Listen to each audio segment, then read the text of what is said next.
नमस्कार, मैं हूं प्रदीप सहगल और आप देख रहे हैं राजपथ। आज हम बात करेंगे देश भर की बड़ी खबरों की, लेकिन सबसे पहले बात उस खबर की जिसने इस वक्त पूरे देश के धार्मिक और सियासी गलियारों में एक बहुत बड़ा भूचाल ला दिया है। अयोध्या राम मंदिर के चढ़ावे में हेराफेरी और चोरी के आरोपों ने एक नया और बेहद ही गंभीर मोड़ ले लिया है। ये मुद्दा सिर्फ एक प्रशासनिक जांच तक सीमित नहीं रह गया, बल्कि इसने दान, धर्म और सरकारी जवाबदेही पर देश की सबसे बड़ी बहस को छेड़ दिया है। इस पूरे विवाद पर अब द्वारका पीठ के शंकराचार्य स्वामी सदानंद सरस्वती का एक बेहद ही तीखा और बड़ा बयान सामने आया है। उन्होंने इस मामले को लेकर सीधे मंदिर प्रशासन, व्यवस्था और सरकार को कटघरे में खड़ा कर दिया है। उनका कहना है कि जब धार्मिक संस्थानों का संचालन उन लोगों के हाथों में होगा जिन्हें धर्म, परंपरा और जवाबदेही का ज्ञान ना हो, तब ऐसे विवाद जन्म लेते हैं। सवाल ये है कि आखिर इसके लिए जिम्मेदार कौन है? राम मंदिर में चढ़ावे की चोरी ने देश भर में एक नई बहस को जन्म दे दिया है। द्वारका पीठ के शंकराचार्य स्वामी सदानंद सरस्वती ने इस पूरे मामले को हिंदू आस्था के साथ खिलवाड़ करार दिया है। शंकराचार्य स्वामी सदानंद सरस्वती ने कहा कि आज हमारे बड़े और ऐतिहासिक मंदिरों को एक ऐसे प्रशासनिक ढांचे और सरकारी अधिकारियों के हवाले कर दिया गया है जिनके लिए ये पवित्र धार्मिक स्थल सिर्फ एक संस्थान या फिर पर्यटन केंद्र बनकर रह गए हैं। जब शासन के लोग मंदिरों की व्यवस्था करेंगे तो मंदिर संचालन करने का उनका अपना अनुभव नहीं होता है, शास्त्रीय ज्ञान नहीं होता है, तो विधि और निषेध को नहीं जानते हैं और मंदिर में जो धार्मिकता के कारण आय होती है उसका व्यय कैसे होना चाहिए, किस रूप में होना चाहिए, तो वो उनके ध्यान में नहीं होता है। तर्क एकदम सीधा और कड़क है। जिन लोगों को हमारे शास्त्रों, धार्मिक परंपराओं, मंदिर की मर्यादा और पाप पुण्य की गहरी समझ नहीं होती, उनसे आप एक आध्यात्मिक संस्थान को पूरी संवेदनशीलता से चलाने की उम्मीद आखिर कैसे कर सकते हैं? जब व्यवस्था में धर्म और जवाबदेही का ज्ञान रखने वाले लोग ही नहीं होंगे, तो ऐसे विवाद और चोरियों के दावे सामने आना लाजमी है। अब इस बहस का दूसरा पहलू भी है जिस पर हमें और ज्यादा ठंडे दिमाग से सोचना होगा। क्या सिर्फ धार्मिक पृष्ठभूमि या संतों को मंदिर का पूरा मैनेजमेंट सौंप देने से ही भ्रष्टाचार हमेशा के लिए खत्म हो जाएगा? इतिहास और दुनिया का नियम गवाह है कि समस्या इस बात से तय नहीं होती कि कुर्सी पर आखिर कौन बैठा है। समस्या तब पैदा होती है जब व्यवस्था में जवाबदेही और पारदर्शिता की कमी हो। बिना सख्त नियमों और ऑडिट के भ्रष्टाचार किसी भी सिस्टम में जगह बना सकता है, चाहे वो कोई सरकारी दफ्तर हो या फिर कोई धार्मिक ट्रस्ट। इस पूरे के पूरे विवाद के बीच शंकराचार्य ने एक बार फिर से सनातन धर्म बोर्ड के गठन की मांग को जोर शोर से दोहराया है। उनका साफ मानना है कि सरकारों को मंदिरों की आय या चढ़ावे पर नियंत्रण रखने का कोई अधिकार नहीं होना चाहिए। सरकार का काम सिर्फ और सिर्फ ऐतिहासिक धरोहरों और सुरक्षा का संरक्षण करना है, ना कि उनके खजाने को संभालना। शंकराचार्य के मुताबिक मंदिरों में आने वाले दान का उपयोग सिर्फ और सिर्फ 4 कामों के लिए होना चाहिए: गौशाला की देखरेख के लिए, बच्चों की शिक्षा के लिए पाठशाला चलाने में, यात्रियों और बेसहारों के लिए धर्मशाला बनवाने में और समाज कल्याण के दूसरे सामाजिक कार्यों में। मुद्दा बिल्कुल साफ है। जब अयोध्या जैसे देश के सबसे बड़े आस्था के केंद्र में चढ़ावे और दान को लेकर उंगलियां उठती हैं, तो ये सिर्फ एक आर्थिक घोटाला या पैसों का हेरफेर नहीं रह जाता। ये सीधा चोट करता है उस भरोसे पर जो करोड़ों श्रद्धालु अपने आराध्य प्रभु श्री राम पर रखते हैं। ऐसे में सबसे बड़ी और पहली जरूरत यह है कि इस पूरे मामले की निष्पक्ष जांच हो, जो भी सच हो वो देश के सामने आए और एक ऐसी पारदर्शी व्यवस्था बने जहां चढ़ावे के एक एक पैसे का हिसाब जनता के सामने बिल्कुल साफ हो। चलिए, राम मंदिर के बाद अब चलते हैं उत्तर प्रदेश की दूसरी बड़ी खबर की तरफ। इस खबर ने पूरे देश में बवाल मचा दिया है। दरअसल उत्तर प्रदेश में अगले साल विधानसभा चुनाव होने वाले हैं, लेकिन उत्तर प्रदेश में चुनावों की आहट के साथ ही सियासी बयानबाजी भी तेज हो गई है। मुरादाबाद से समाजवादी पार्टी के सांसद जावेद अली खान का एक बयान अब नए राजनीतिक विवाद का केंद्र बन गया है।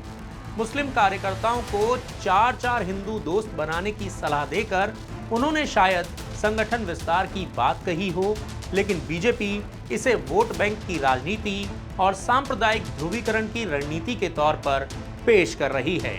सवाल ये है कि क्या ये सिर्फ एक सामाजिक संदेश है या चुनावी गणित का नया फॉर्मूला। मुरादाबाद में समाजवादी पार्टी के सांसद जावेद अली खान का बयान उत्तर प्रदेश की राजनीति में नई बहस छेड़ रहा है। जावेद अली खान ने मुस्लिम कार्यकर्ताओं से कहा कि वो कम से कम 4 ऐसे हिंदू मित्र बनाएं जिनकी बातों पर हिंदू समाज भरोसा करता हो। उनका तर्क है कि केवल मुस्लिम वोटों या कार्यकर्ताओं के सहारे ही बीजेपी को हराया नहीं जा सकता। पहली नजर में यह बयान सामाजिक संवाद और राजनीतिक पहुंच बढ़ाने की सलाह जैसा दिखाई देता है, लेकिन इसके राजनीतिक मायने काफी ज्यादा गहरे हैं। सवाल ये उठता है कि क्या दोस्ती और सामाजिक संबंधों को भी अब चुनावी चश्मे से देखा जाएगा? क्या किसी समुदाय विशेष को दूसरे समुदाय में प्रभावशाली लोगों की तलाश करने की सलाह देना, क्या ये वास्तव में एक सामाजिक संदेश है या फिर ये वोटों की नई इंजीनियरिंग है? वैसे जैसे ही जावेद अली ने ये बयान दिया, बीजेपी ने इसे तुरंत लपक लिया। पार्टी नेताओं का कहना है कि ये बयान सपा की उस सोच को उजागर करता है जिसमें चुनावी जीत के लिए समुदाय आधारित समीकरणों को साधने की कोशिश की जाती है। बीजेपी इसे तुष्टीकरण और पहचान आधारित राजनीति का उदाहरण बता रही है। इन्होंने हमेशा जातीयता और सांप्रदायिकता का जहर बोया है। वो उल्टे राजनीति को कह रहे हैं कि धर्म, अरे धर्म पे आधारित राजनीति नहीं होगी तो अधर्म करेंगे लोग, कुकर्म करेंगे। जो धर्म को मानने वाला है और ख़ास तौर से जो सनातन धर्म है ना, वो तो प्राणियों में सद्भावना और मानव के कल्याण की बात करता है, वो हिंदू मुसलमान की बात थोड़ी करता है। एक तरफ बीजेपी वाले कह रहे हैं कि समाजवादी पार्टी ने हमेशा ही जातीयता और सांप्रदायिकता का जहर बोया है, तो दूसरी तरफ सपा समर्थकों का तर्क है कि जावेद अली खान ने सामाजिक संवाद और राजनीतिक भागीदारी की बात कही है। उनके मुताबिक लोकतंत्र में विभिन्न समुदायों के बीच संपर्क बढ़ाना कोई गलत बात नहीं है। हालांकि बीजेपी वाले इसे तोड़ मरोड़ कर पेश कर रहे हैं। उन्होंने कहा है उन लोगों को जो भारतीय जनता पार्टी की वजह से हिंदू मुसलमान कर रहे हैं, जो जहर फैला रहे हैं, और भाजपा वाले, भाजपा के आईटी सेल आधा 7 सेकंड का वीडियो चला के फिर से एक नया जहर बोने की कोशिश कर रहे हैं। तो भाजपा वालों, मैं आपको बता रहा हूँ, ये आपकी कहानियाँ ये चलेंगी नहीं बहुत दिनों तक। ये डिजिटल ज़माना है, ये एआई का ज़माना है, तो इसलिए गलतफहमी मत रहिए। जो पूरा वाक्य उसको बताइए। जो भी हो, अब जावेद अली के इस बयान पर राजनीति गर्मा गई है और राजनीतिक विश्लेषकों का मानना है कि चुनावी माहौल में दिए गए ऐसे बयान अक्सर अपने मूल संदेश से ज़्यादा विवाद पैदा करते हैं, खासकर तब जब उत्तर प्रदेश की राजनीति पहले से ही जातीय और धार्मिक ध्रुवीकरण के आरोपों से घिरी रही हो। अब देखना दिलचस्प होगा कि ये बयान सपा के लिए राजनीतिक लाभ का माध्यम बनता है या बीजेपी के लिए ध्रुवीकरण का नया हथियार। चलिए अब बात करते हैं उस खबर की जिसने देश के करोड़ों छात्रों और पूरे के पूरे टेक वर्ल्ड में खलबली मचा दी है। नीट यूजी 2026 के री एग्जाम को बिना किसी गड़बड़ी के पूरा करवाना इस वक्त सरकार के लिए नाक का सवाल बन चुका है। यही वजह है कि केंद्र सरकार के इलेक्ट्रॉनिक्स और सूचना प्रौद्योगिकी मंत्रालय ने एक बड़ा कदम उठाया है और भारत में टेलीग्राम ऐप पर टेम्परेरी बैन लगाने का फैसला किया है। लेकिन इस फैसले ने कई बड़े सवाल भी खड़े कर दिए हैं, जैसे क्या परीक्षा की सुरक्षा के लिए पूरे देश में टेलीग्राम ऐप पर रोक लगाना सही है? क्या कुछ जालसाजों और साइबर ठगों की गलती की सजा पूरे देश के लाखों छात्रों, शिक्षकों और आम यूजर्स को मिलनी चाहिए? भारत में टेलीग्राम पर टेम्परेरी बैन लगाने का फैसला आईटी एक्ट की धारा 69A के तहत लिया गया है, जो 22 जून तक लागू रहेगा। इतना ही नहीं, सरकार ने टेलीग्राम के उस एडिट फीचर पर भी 30 जून तक के लिए कैंची चला दी है, जिससे भेजे गए मैसेज को बाद में बदला जा सकता है। अब आपके मन में एक सवाल आना लाजमी है, पेपर लीक का टेलीग्राम से आखिर कनेक्शन क्या है? तो इसका जवाब जांच एजेंसियों के दावों में छिपा है। जांच एजेंसियों के मुताबिक टेलीग्राम पर कई ऐसे फर्जी चैनल और ग्रुप्स एक्टिव हैं जो छात्रों और उनके माता पिता को जाल में फंसाते हैं। ये ठग लाखों रुपए लेकर नकली क्वेश्चन पेपर और अफवाहें फैलाते हैं। सबसे बड़ा खेल इसके एडिट फीचर का था। ठग क्या करते थे? ठग परीक्षा खत्म होने के बाद टेलीग्राम के पुराने मैसेज को एडिट करके उसमें असली क्वेश्चन पेपर की फाइल अपलोड कर देते थे। इससे ऐसा लगता था जैसे पेपर परीक्षा से पहले ही लीक हो गया हो। इसी गंदे खेल और भ्रम को रोकने के लिए सरकार ने सीधे ऐप पर ही लगाम कस दी है। अब इस कहानी का दूसरा और सबसे जरूरी पहलू भी समझिए। टेलीग्राम आज के समय में सिर्फ चैटिंग का जरिया नहीं है, ये देश के लाखों गरीब और दूर दराज के छात्रों के लिए पढ़ाई का सबसे बड़ा ठिकाना भी है। यहाँ फ्री नोट्स मिलते हैं, स्टडी मटेरियल शेयर होता है और कोचिंग संस्थान बच्चों को गाइड करते हैं।